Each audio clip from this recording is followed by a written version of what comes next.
Alright, well, I'm supposed to take this tree down, but upon further inspection, see what happened was that you're only allowed to cut these trees down as of September 1st.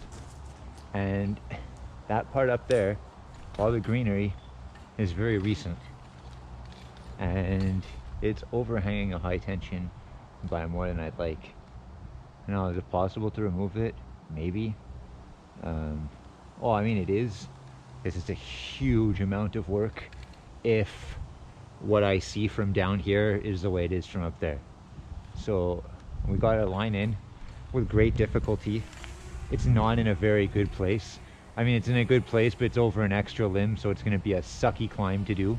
Always going to be worried about it snapping, but if it snaps, I should only fall 2 feet. Climbing from that side, it's hooked up in some other shit, and like I said, there's that big limb at the end, and Mark's up in the drone right now. Mark, if you can go into Vera's yard and get a view of how tall the yeah, like to kind of go in between both limbs, like if you look where I'm pointing, like if you can get a vantage point from somewhere in the middle of them, yeah, exactly, and go as high as you want, and the tops are almost they're like identical height. Yeah, and that's basically the shot that I'm gonna ask you to get, like if I do make it up there without incident, because you know we're gonna make right now. We're gonna, well, you know, while I'm there too, because we can make a video about you know how much rope we need to work and maneuver and everything like that. And if this is like right at the limit, if I think it's slightly over the limit of what we can do, you know, with the access to the angles we can manipulate. This gives you a good view. The greeneries, all that greenery, is the new one. That's the old one. Okay. Yeah, so it's possible, but it's tough. Quite. Oh, I didn't even take the container. Damn it. Sorry.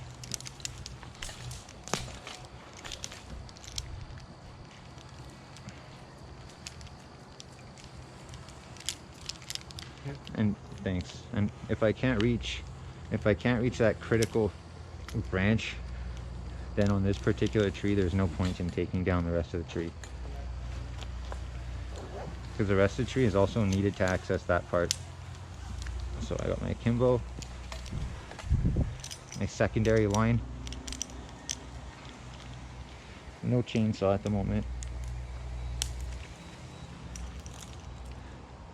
and the flip line, wire core flip line, just to tie in quickly if I get wherever I get to. But I don't like climbing SRT with this. It gets in the way. It hangs. It's really annoying. Anyway, this climb is gonna probably suck a lot. So, oh, and obviously the throw bag got stuck. I mean, look, who knows? Maybe it's gonna be okay. Like, I mean, maybe the tree is great to work on, and you know, I'm wrong about everything, but I think that it's not really super safe.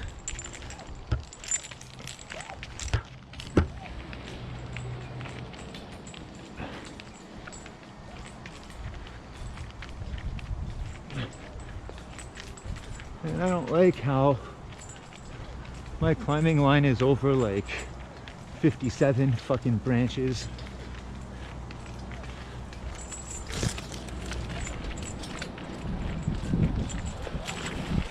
Putting some stuff over there and over here.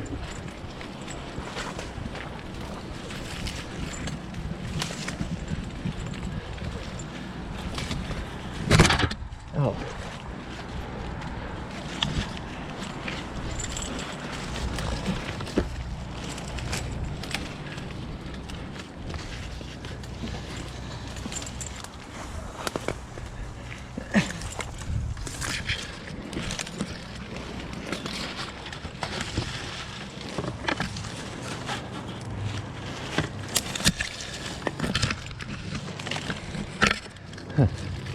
Now, I know what you're thinking. No touch? No touch.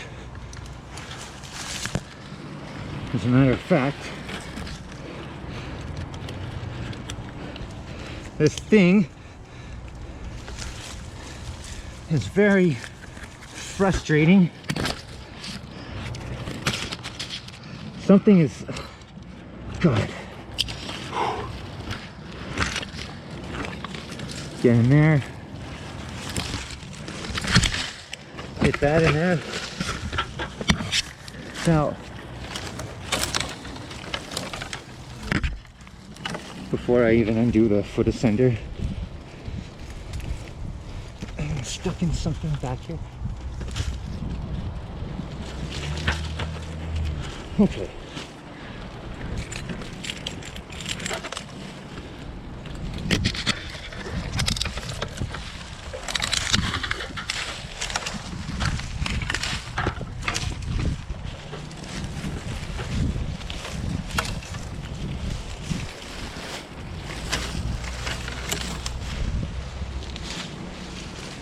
Oh, wow.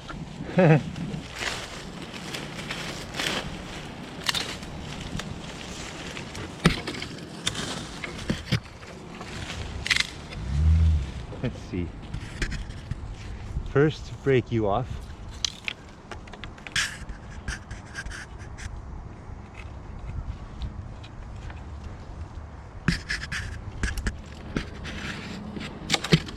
No. Oh, maybe. I don't want to go up there, that's why.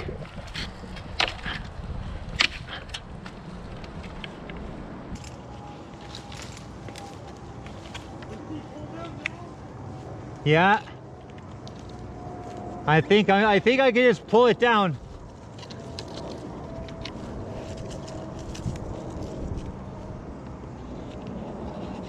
Ah. Yeah, I can. Heads up, okay? Look out below.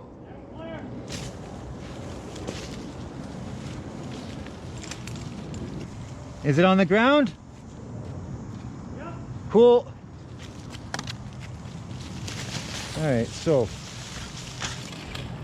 the issue now, well, the issue, again, it's this thing. It's right over the high tension. And yes, okay, it could be done. I'll explain in a second.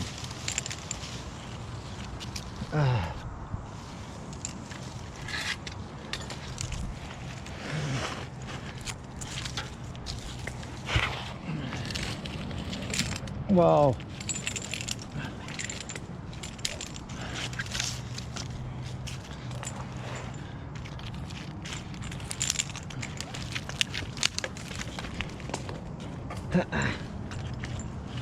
okay, so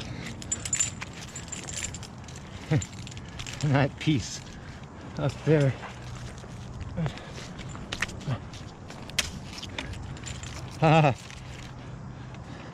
finally.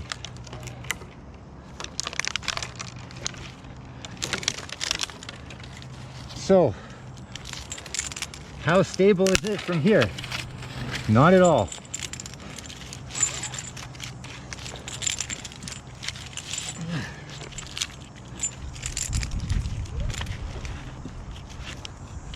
Okay, so here's the explain.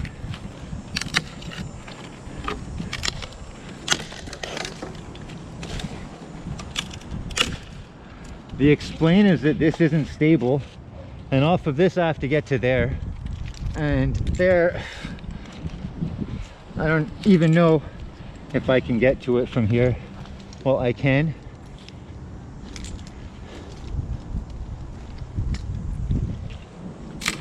But I can, but I don't want to. It's got to be, look, here's the thing. For that,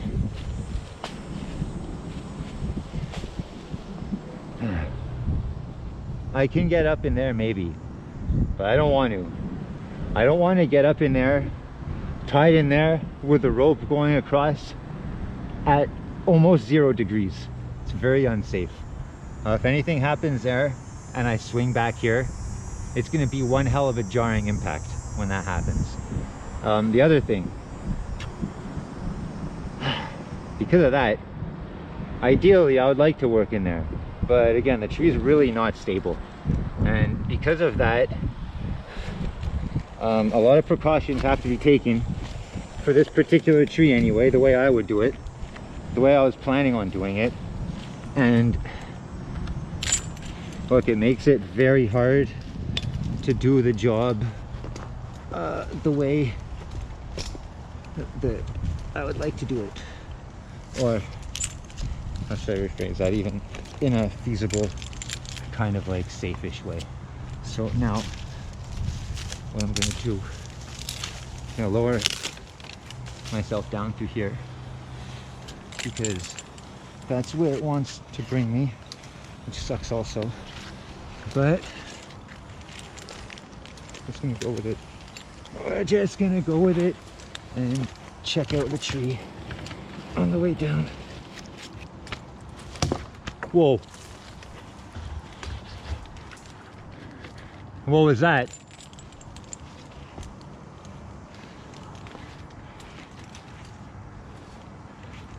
Something snapped. I don't know what.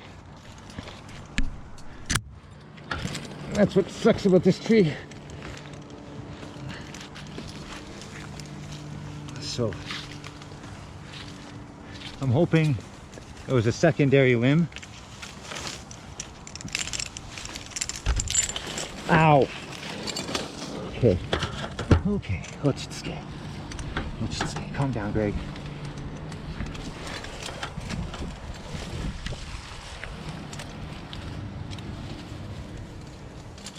Okay, calm down.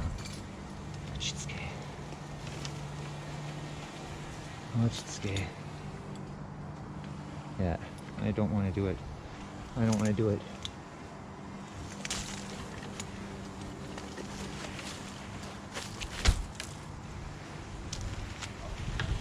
So,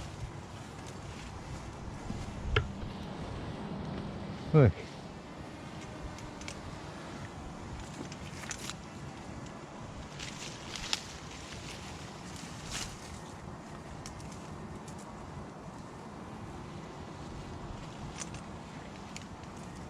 Can't get out far enough.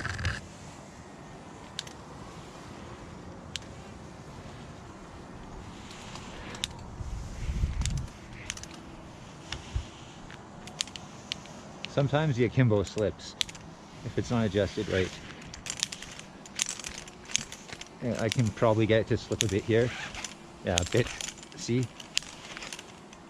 But for the most part, it's okay.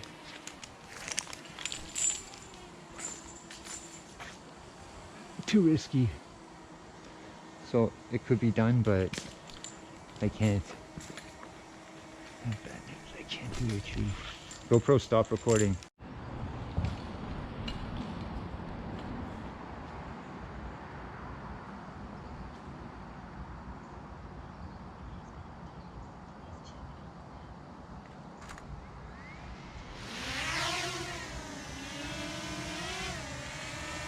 Alright, let's send the drone up and send me up. So this is the ascent. So I was talking to Industry TV, the YouTuber formerly known as Scoot TCI, and we were talking about the ascents a lot. And I don't know, one thing I understand it, but one thing that frustrates me is when people make tree videos, they don't show the ascent. Okay, like this ascent is slow because I'm going through all the bramble and shit, but it doesn't matter. Like, show your ascent. It's like the one of the most exciting parts of the climb, and it's satisfying to do and to watch, especially through the GoPro. I'm just showing the drone footage now because I'm going to be talking about other stuff, but I want to give you guys some perspective on what the tree actually looked like and how much it leaned. And also with the drone footage, you're going to be able to see exactly why the angles of this particular job made it so awkward. But guys, film your ascent. And especially if the ascent didn't go well, film the ascent that went badly. Like, no one's going to think less of you if you upload a job that's less than perfect. Actually, let me rephrase that. A fucking moron might think less of you, but any professional in any industry that's ever met any degree of success will be the first to tell you that things are rarely perfect. And, metaphorically and figuratively, you have to fall a lot in order to learn how to stay up. It's the same with skateboarding. It's the same with most things. There is a learning curve.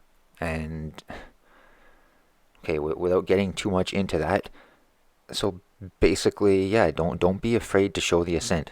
But people think also, they think that if they don't show it, the viewer is going to assume that they climbed perfectly every time. And once again, only an idiot would assume this. So show your ascent, show your fuck-ups. The parts that are really boring, where really nothing happens and you're just staring straight ahead for like 45 seconds, yeah, sure, edit that out. But show the rest, because I think it's important. And look, I make videos for myself, but I'm doing my fucking part to push the industry forward as well, and to show as much as I can, including how I think while under pressure. And that's a vital part of this job. And again, most jobs to it should be. But people are fucking slackers. Yeah, so here I am trying to get the throw bag out of the tree. But yeah, show your ascent. Okay, so I'm trying to poke the throw bag out of the tree. The tree's creaking and cracking, and I really don't want to go high. You guys remember I ended up going higher than I went. But yeah, this is me poking around with a throw bag. And I honestly, at this point, I didn't know how much higher I would be able to go. And that's one of the other reasons, this might be like really tedious to watch, and you're just going to ask, why didn't you go higher? Well, because I thought the tree might fucking break at a certain point. Now, mind you, a lot of this is paranoia, but a lot of this is not. Much of this tree is dead, and it's cracked in several places. And at this point, I'm not exaggerating. You can tell by where the house is and that. I'm around 60 to 70 feet up. So, yeah, I don't want to go for a ride from here. Another thing that made this job so tricky is the proximity to the high tension lines. So, as you're going to see, as soon as I fish this out, well, a little bit later, you're going to see that I'm on a cluster right now. And there's one, if you follow the screen to the left-hand side, you can see another cluster. So both of these clusters are parts of the tree that have to be removed, and they're both hanging over high tension. And I know this high tension line like the back of my hand, because Mark and I removed about 7 or 8 trees in this neighbor's yard and the next neighbor's yard that were all over the high tension lines. And a lot of them were too close to comfort, I should say. But this one, see that limb sticking out on the left at like a 45 degree angle? So that one and the one that I'm on both had to go, and they're both over the high tension. And the thing that really sucks is that at first, see, as you can see, there's still some greenery, and the customer had to wait in order to be allowed to remove ash trees, and he had to wait a couple of months. And you can see on the left of the screen the high tension wire. So in that time, like, the trees did bloom over the summer, even though the top part is dead, as you can see. So the stem that I'm on is dead. If you go over to the right, that one, the tip is dead also. But to the left of the screen, you can see that cluster. It's got a lot of foliage on it. And it grew approximately 10 to 15 feet in the summer. So when we did the estimate, it was clear, like, it would have cleared the high tension lines. But because of the time that we had to wait in order to be allowed to cut it down, the tree grew, and therefore negating our entire plan for removal. Now, what you're thinking, if you're thinking, well, if I got far enough out and cut off pieces small enough and rig them far enough to the right hand side of the screen. So there are 3 stems. I'm in the middle one. So the middle one and the left one are both over the high tension lines. I could rig everything to the right hand stem and have it swing the other way, which I could. But no matter how you slice it, so here you can see the left hand stem. It's overhanging the high tension line. So yes, it would have been possible to cut the limbs in such a way that they cleared the lines, but it would have taken forever. It would have taken forever. It would have been so much work. And the thing that sucks about jobs like this is the margin for error is really small. And there's also the factor, even if you can get the limbs to swing away from the lines, if Mark doesn't drop them properly, they could always swing back into the lines. And the bigger pieces you're going to cut off, with more little branches sticking out of them, there's more of a chance that they get caught somewhere, even if it gets caught in its own rope as you're lowering it. So these are all risk factors. And I never thought I'd be saying this 4 years ago when we got started, but we deal with high tension quite often. And, the market is spoken, and there is a demand for it, but we don't even, we don't even work within 3 meters of the lines. We're always outside of the 3 meters, but still, many of the jobs we do involve high tension wires, and a lot of the other companies refuse them.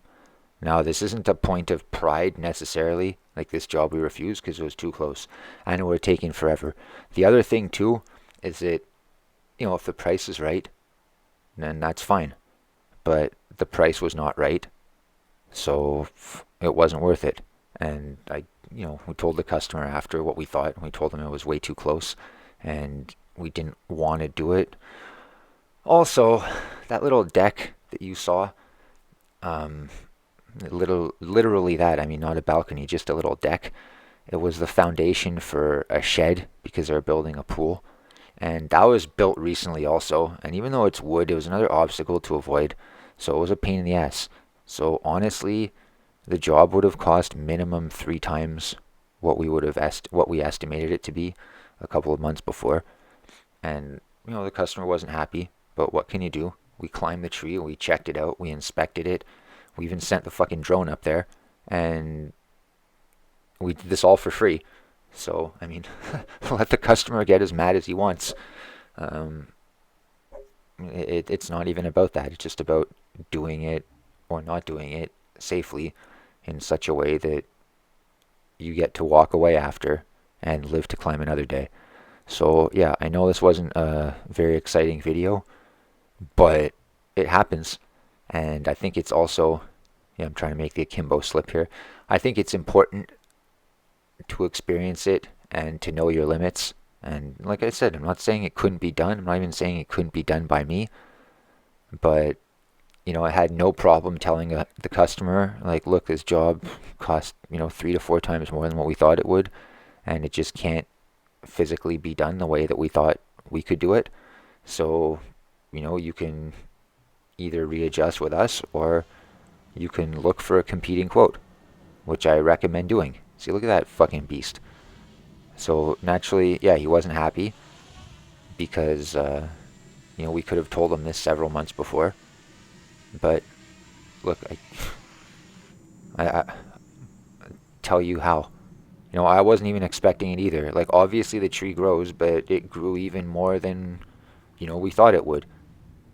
And that's basically what happened. And it grew so much, even though it didn't grow that much, it grew so much that we couldn't do the job anymore. So, I mean, what am I going to do? I'm going to risk my life really risk my life more than usual because someone wants a swimming pool installed on such and such a date? Like, no, it's not even life or death. If the thing was like breaking or something like that and it was about to, like, look, we had another tree that we had to inspect because it was a massive, what was it? I think it was a poplar tree. It's a massive poplar tree with a giant canopy growing over a house that basically, like, some newlyweds bought, and they just had a newborn baby, and the baby's bedroom was like on the top floor of the house, and there was a giant limb that looked like it was going to break right over the baby's bedroom. So naturally they were curious as to if the limb was safe, if the tree was safe, did it have to come down? So for them, like, we gave them a price to go inspect the tree. And I suggested a little bit of work.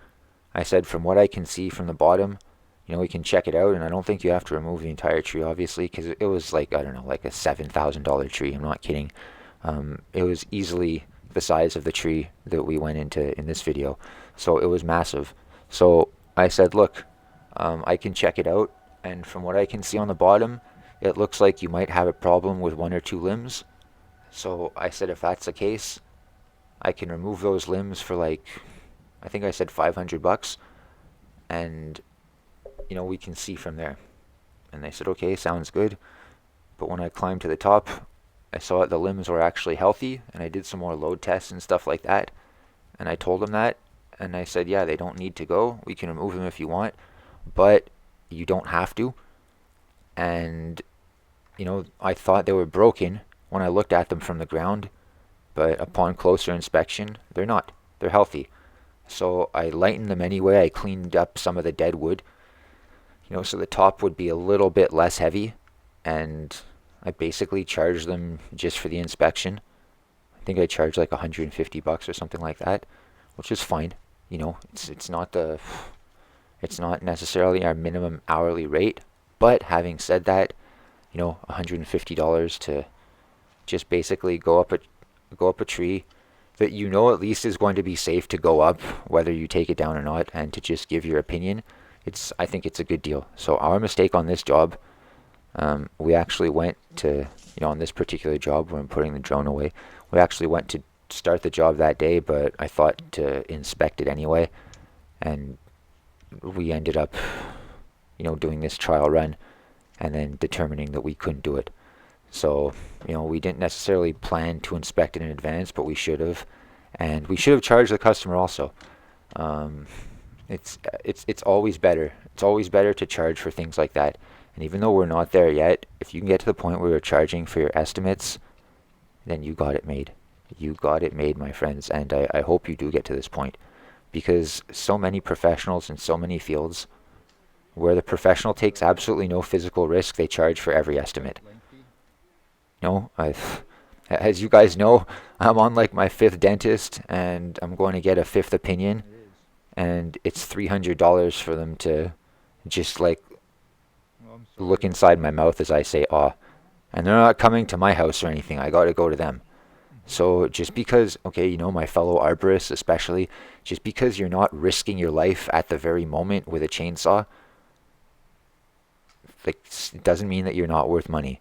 Have them pay for your professional opinion. And that way, look, sometimes literally you drive around for 10 hours and you do estimates all day, and people take advantage of you, and they know that you're going to answer all their questions and then some, and they take notes and everything like that, and then they're going to take your price, and they're just going to go to a big company, and they're going to say, hey, I was quoted this much, can you beat it? And I want this and this and this and this and this and this and this done. And they do it. So again, if you're getting paid all along, then you got it made. And you can even say that if the job goes through, then you give the estimate back, especially if you're only charging $50 or $100. But anyway, yeah, so if you've ever experienced something like this, if you have to walk away from a job sometimes, yeah, share your experiences in the comments downstairs. Like, share, subscribe, and thanks for watching, guys. Take care.